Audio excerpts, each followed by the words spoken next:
I've always believed that if you go looking for the paranormal, it'll find you first.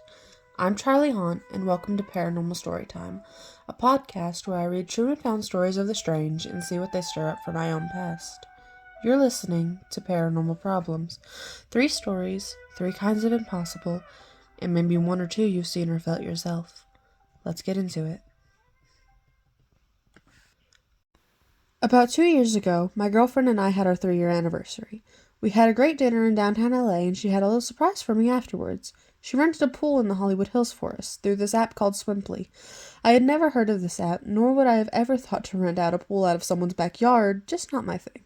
But my girlfriend was excited about it and thought it'd be romantic.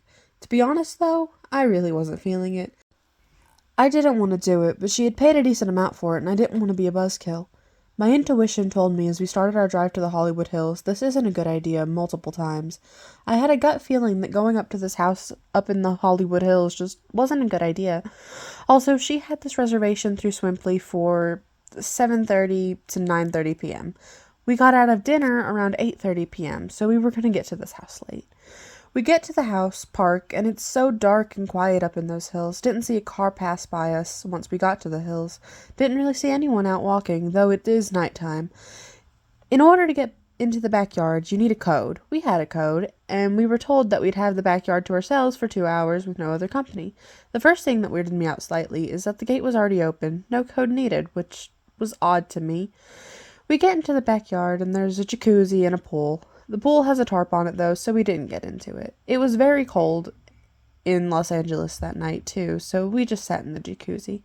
I had a very weird feeling when I walked into that backyard, one that I can only describe as vertigo.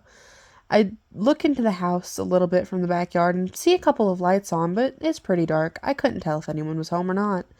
After a couple of minutes, though, I got that feeling where if you keep looking into the house, you may see something you don't want to see. We didn't have any music or anything, just the cold wind and the loud slap of the tarp going against the pool. Oh, and a wind chime going on above us in the jacuzzi. It's about 9:15, and I finally tell my girlfriend, it's time to go. I don't like the vibe here. Maybe I was paranoid, but as soon as I said that, she said, yeah, I agree, let's go. That made me even more nervous, because I could tell she felt the same creepish feeling I felt. We go back to the back of the backyard where the bathroom is and change. At this point, I'm trying to get out of this backyard and go to the house as fast as possible. As my girlfriend heads up to the gate, I follow. I feel the hairs on the back of my neck raise as if someone is looking at or following me. Everything I'm about to say happens in under 30 seconds. Her and I are heading to the gate, and I'm obviously avoiding looking in the house because I'm creeped out. Her and I both notice a camera that was pointing directly at us while we were in the jacuzzi, and then right when we were about to open the gate, my girlfriend says, oh shit. I pick her up and we get the hell out of there. Now, I believe in something. I don't know if it's ghosts, but I believe in something other than us that is out there. My girlfriend doesn't do ghost talk. It freaks her out. I asked my girlfriend when we get in the car, why did you yell? What happened? She seemed really upset and told me she didn't want to talk about it. She ends up telling me later that night that she saw somebody looking at us through the house windows when we left the gate, but she couldn't describe what she truly saw. She said it was just staring at us, though. Still gives me chills to this day, but honestly, it could have just been a creep. Let me know y'all's thoughts. Well, I certainly have thoughts. I don't know if it was paranormal or not, but it seems like it definitely could be. The gate being open was very suspicious. That I will definitely say. Let's get into the next story, shall we?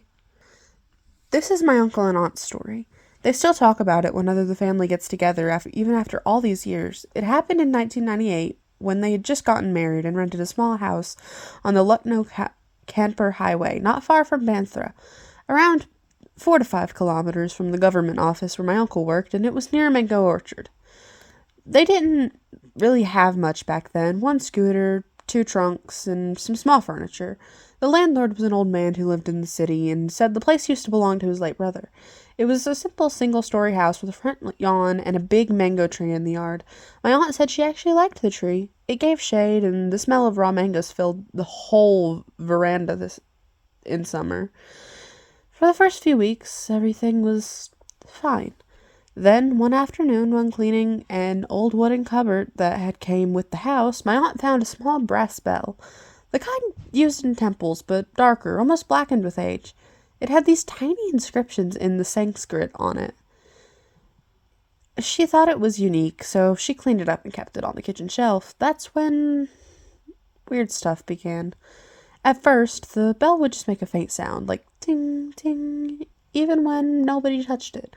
My uncle thought it was rats passing by the bell and moving it, but one night, around 2 a.m., my aunt woke up because the sound had changed. The bell was ringing faster, louder, like someone was shaking it violently. When they went to check, it stopped, completely silent. After that, my aunt started seeing a man under the mango tree at night. Always the same, tall, wearing a white dhoti and a kurta. No face visible, just the outline of his body under the moonlight. She said he didn't move or make a sound, just stood there facing the house. My uncle didn't believe her until one night he came home late from work and the light on the front porch wasn't working. He swore he saw someone under the tree. The air smelled like burnt incense, and when he called out, there was no answer, just the faint ringing of that same brass bell coming from in the house. He ran in, thinking maybe my aunt had woke up, but she was fast asleep and the bell was lying on the floor. Things escalated after that. Doors started slamming on their own, the radio would switch on automatically at night, playing static noise, followed by a woman's laughter. They called a local pandit, or a priest, who came in the next morning. The moment he stepped inside, he looked at the bell and said, "Ye ganti madrika nahi hai srap di hue hai," which means this isn't a temple bell, it's a cursed one. He said it was probably used in tantric rituals, probably from that mango orchard which had been a cremation site during the regional rebellion between 1700 and 1800. The landlord's brother, he told, was obsessed with rituals and dark magic before he died. The pandit performed a small haven in the courtyard, buried the bell under a tree, and warned them to leave soon. That night, they heard someone digging outside. When my uncle opened the window, he saw fresh soil moving as if something or someone was trying to unearth the bell. The next morning, the patch of ground was completely flat again, not a trace of digging. Within the week, they moved out. A few years later, that house was demolished when the highway expanded, but the truck drivers who passed that stretch still tell stories of a man in white walking alongside the road, sometimes ringing a faint brass bell in the dark. My uncle says he doesn't believe in ghosts anymore, but every year around April, when mango season starts, he avoids that route, and if anyone in the house ever uses a brass bell, he quietly leaves the room. That was a story, ladies and gentlemen. Definitely sounds paranormal to me, and I can't say I've ever had a mango ghost, but I would certainly have been freaked out, and that ground is definitely breeding grounds for something paranormal. In a moment, we will read the last little short story, much shorter than the other two, hopefully, and then end off. Let's get into it.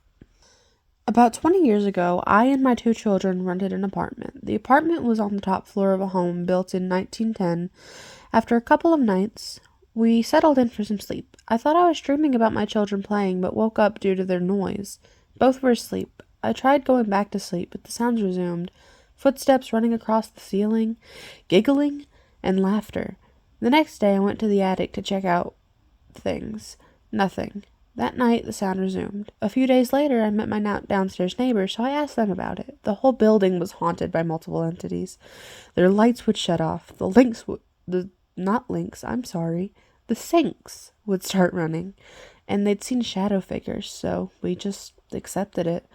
My deceased uncle, who'd followed me everywhere, would show up sometimes, easily discernible, as he's the only one that's ever been able to touch me. During that time, my uncle and grandma would show up in photos. We have no problems with any of them, though. Then we moved to the new home I bought. While packing one of the unrelated things to me, we managed to pack itself into a box. Yeah, the one that likes to open all the cabinets and the drawers in the night. The one that takes things and hides them. We saw it as a child, so we name it Newt. Now, if something goes missing and we ask kindly for Newt to return it and wait a few minutes, it pops up somewhere obvious. The cats adore Newt as well, and yes, my grandpa and uncle are here. But the kids stayed behind.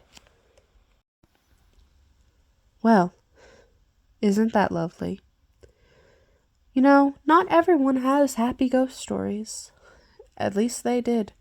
I have a couple of ghosts here, one of them being a little girl, and she's quite sweet, actually. She just wants to play.